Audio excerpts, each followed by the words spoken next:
If you're buying something and you will receive a discount if you buy a lot of it, we say, you are trying to plan your purchasing with price breaks. That's what we call that, the offer, the discount. Now, if you're looking for an order size, you're trying to decide how much to buy when in fact you get a discount. You are basically in the EOQ with price breaks scenario, just like Adventure Center is here in this next installment. The supplier of Adventure Center's branded merchandise has learned that Adventure Center's plans to decrease the order size of its branded book bags. This was earlier scenarios 1A. We actually recommended that they cut their order size in half. Okay, well, the supplier that they buy from's learned about this.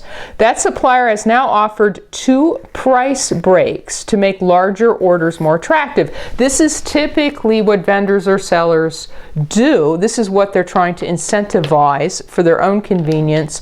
They give you a better price if you order like a certain minimum amount. That certain minimum amount we call a price break. Well, anyway, we're only halfway through the paragraph.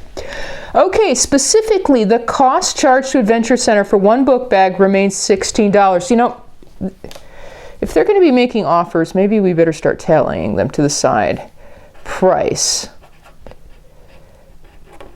We're used to each book bag being $16. That was the data that we were originally working with earlier, and they're saying, yeah, that's still true. Unless Adventure Center orders at least 1,000 book bags. Oh, okay, so this $16 refers to not ordering any book bags, not that it would matter, to, let's see, 999, right? Because the deal starts to kick in at 1,000 unless they order at least 1,000, at which point the price, and then there's more information. Okay. That old $16 price that we're used to is good from ordering, well, maybe this should have been a 1 to 999, because, wait a minute, what are they saying?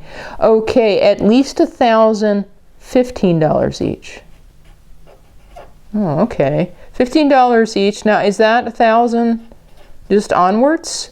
Furthermore, Adventure Center orders at least 5,000 at a time. They could have it for $14. Okay, wait, I should note that. This $15 is if they order 1,000 or 2,000 or 3,000, all the way up to 4,999. That's what I wanted to note. Because if it tips over their order size to 5,000, or anything above that, that's when they get a price of $14 now per book bag for all of the book bags they buy that year. Oh, all right. So we call it price break scheme. Now wait, what's the question? Given this new pricing schedule, that's basically what I wrote right here, what would be the best order size for Adventure Center book bags? Oh, we're still trying to find the economic order quantity. Right? The one order size that minimizes all their relevant costs, the costs that actually change with them experimenting with the order size. Okay, or also known as the EOQ with price breaks problem. Well, in order to find their one best order size, step 1 in the EOQ with price breaks, that EOQ formula, we need to use it 3 times. Why? Because we have 3 different prices. Step 1,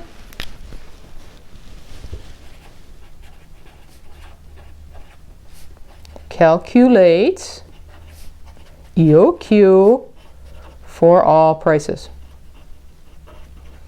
And you say, well, wait a minute, D and S, and I don't see price in here anywhere. You don't see price in here anywhere, but wait a minute.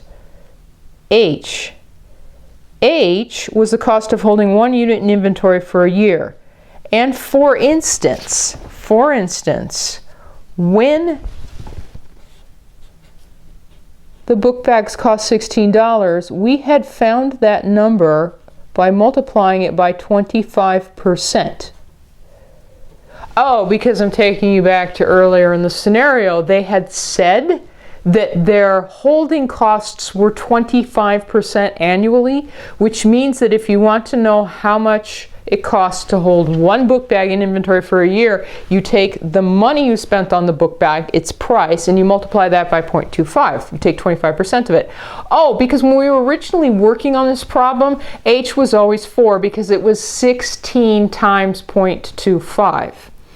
Now, I'm saying, yes, well, we need to use that formula 3 times for the 3 different prices. And you're saying, well, I don't understand. How's it going to come out different 3 different times if the price isn't in there? The price is in there under the H, so to speak. Because, well, let me just explore this.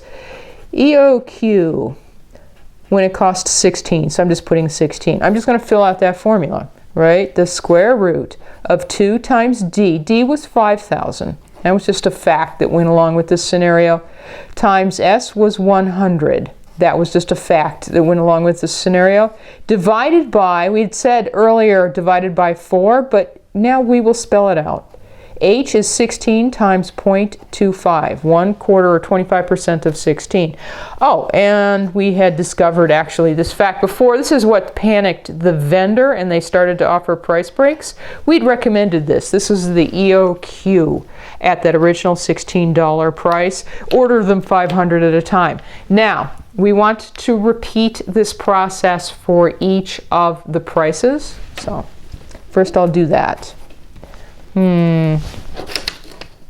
Who's next? EOQ when the price is 15. Well, most of this is the same. 2 times 5,000, that's D, times 100, divided by, the only thing that's different is H, only because it's really 15 times 0.25. So instead of being 4, it actually works out to like $3.75. So when you do all this arithmetic, it's going to change the outcome a little bit. I get 416.4. Oh, all right, now hold that thought. Like, what are you supposed to do with that? Let's just go ahead and complete the computations.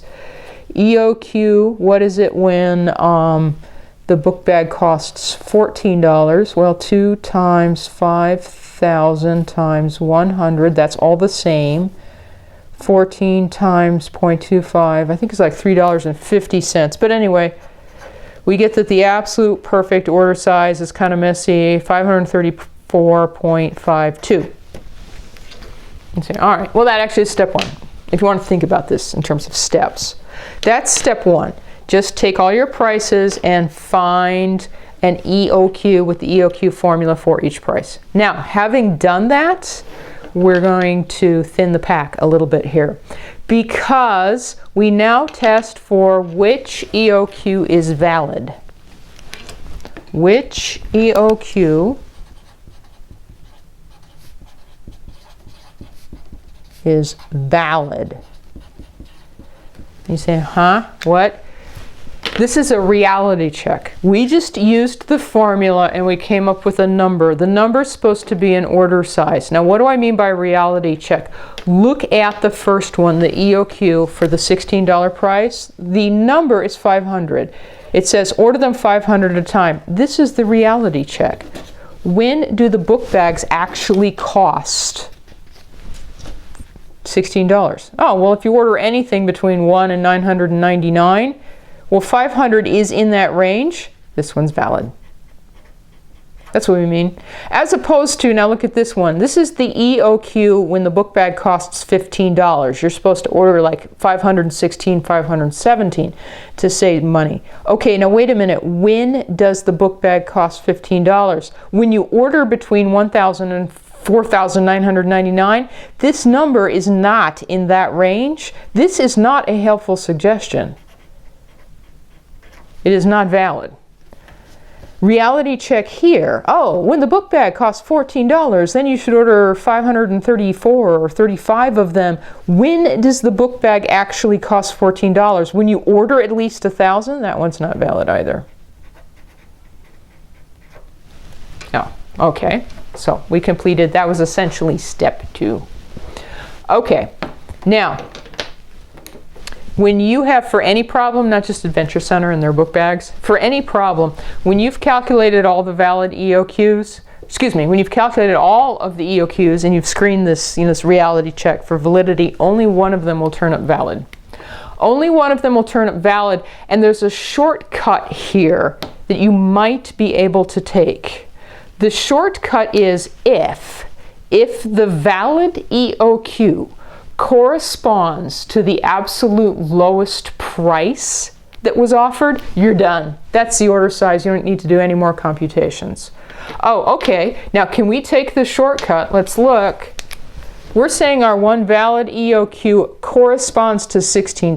The $16 price, is that the lowest price that was offered? No, it's the exact opposite. It was the highest price offered. Oh, big shock. Here in our demonstration, we can't take the shortcut and just be done. If it had corresponded to like the $14 price, we would just say Q equal 500 and we're finished. No, we have to do the last step. The last step, we're going to need more scratch paper. Because in the last step, we want to compare. And you say, compare what? We only have one valid EOQ. Yes, compare the valid EOQ, we only have one,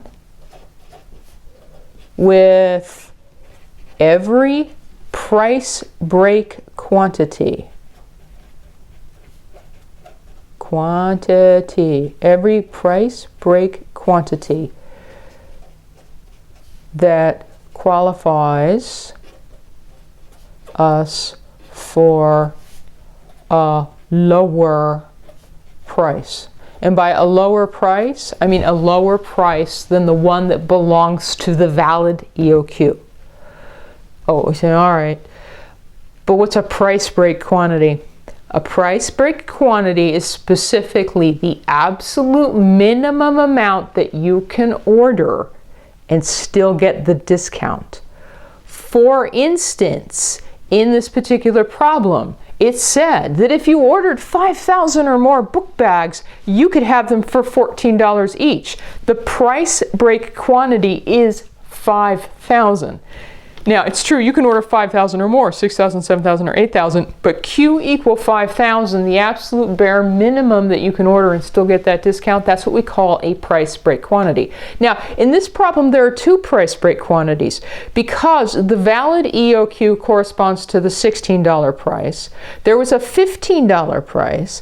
The $15 price was if you ordered at least 1,000 up to, the 4,999. If you ordered at least 1,000 up to 4,999, the actual price break quantity is the 1,000. Oh, all right. So we're supposed to compare the valid EOQ with these other numbers. Compare them based on what? What's pre-printed here on the note sheet. That is total relevant cost. You say, oh, okay, well, I think I'll just start filling out that formula. Okay, then let's start with the valid EOQ. Total relevant cost of Q equals 500. That's the valid one. It's sort of the survivor from the first round. Okay, D divided by Q. The D is 5,000. That's been true all along. They need 5,000 over the course of a year. The Q here that we're testing is 500. The fixed ordering cost is 100. That doesn't change. Plus Q is 500 divided by 2 times H. Now I'm testing Q equal 500. That's when H is actually 16 times 0.25 or $4 plus, okay, well I was following you so far because this is total annual ordering cost, this is total annual holding cost, but what's this extra stuff that's tacked on here in this one problem? That's your purchasing costs. All of a sudden purchasing costs crop up in the total cost formula because we're going to buy D 5,000 over the course of the year and we're going to pay $16 for each one of them. Well, anyway, first, let me just finish that thought. I get a total annual relevant cost of $82,000.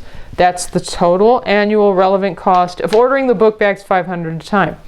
Oh, all right, now we're going to have to fill out that formula 2 more times. But before we do that, wait a minute, why do we have this now where, if you've been working some other EOQ problems, we didn't have it before? Remember that a cost, like a cost category, is only relevant in calculating the total annual cost when you're trying to decide how much to order. The only costs that are relevant are the costs that actually are influenced by your decision of how much to order. Okay, in a previous incarnation of this problem where we had figured out that the EOQ was 500, there was only one cost for a book bag. It was $16. Okay, I'm talking about like scenario 1A, not this one. Oh, which means that we decided 500, but we could have decided 5,000 or something ridiculous like 2 million. And in that scenario earlier, each one still would have cost us $16. So there's no point in putting the purchasing cost into the total relevant cost formula. Now that the vendor of the book bags has said, oh, wait, I'll give you a discount, I'll give you a break if you order in larger order sizes, now it matters. Now, how much we pay annually is affected by our choice of order size. Okay, so that's why just now that suddenly appears in the total cost formula. Okay, anyway, I still have some work to do. Total cost, Q equals, our next candidate is the first price break that qualifies us for a lower price than is associated with Q equals 500. And that is, if you order 1,000 at a time, you will just barely qualify for the $15 price. Okay, fine. Still, it's D divided by Q. Now, it's 1,000. 5,000 divided by 1,000 times the same old 100 plus, now our Q is 1,000 divided by 2. That's actually average inventory. Times H is now 15 times 0.25. We pay $3.75 a year to hold a book bag in storage, theoretically. Plus, what do we spend actually buying them? In this particular scenario, we buy 5,000 over the course of a year, but only pay $15 each. So right away, I see something better. I get a total annual relevant cost of $77,375. But there are 3 candidates here because we could also order these Q equals 5,000. If you order them exactly 5,000 at a time, you will just barely qualify for the $14 price. Now that means that D divided by Q is 5,000 divided by 5,000. Yes, if you order these things 5,000 at a time, what are you doing? You are ordering a year's worth of book bags all at once. So you'll only pay that $100 fixed cost associated with ordering. You'll only pay it once. But 5,000 divided by 2, you'll have higher average inventory, although 14 times 0.25 is the H. You only pay $3.50. Whoops, and there's some other plus. We also have to include, now this is where I expect the big savings, the purchasing cost, 5,000 times 14. So I tally all that up, and I get 78,850. That is the total annual cost of ordering all the year's worth of book bags all at once, but ordering 5,000 at a time. Oh, all right. Now, we're still actually trying to solve this problem because Adventure Center wants to know how many book bags should it order. What should its order size be? Now, we just look for who's the less expensive of this list. Okay, the absolute best order size for them is going to be the one on this list. It might be the result of the EOQ formula. It might be a price break. In our case, it is a price break, the 1,000, that actually yielded the lower price. But the whole point of the exercise is answer order Q equals 1,000. Adventure Center should order the book bags 1,000 at a time. Interestingly enough, notice that in this particular problem, that's a price break quantity. That does not qualify them for the greatest discount that was offered. The greatest discount that was offered was for $14 each. The ordering 1,000 at a time just barely qualifies you for the higher $15 each price. Nonetheless, this is the optimal solution. This is the very best answer, because while it does not minimize the purchasing cost, it minimizes the overall total relevant cost.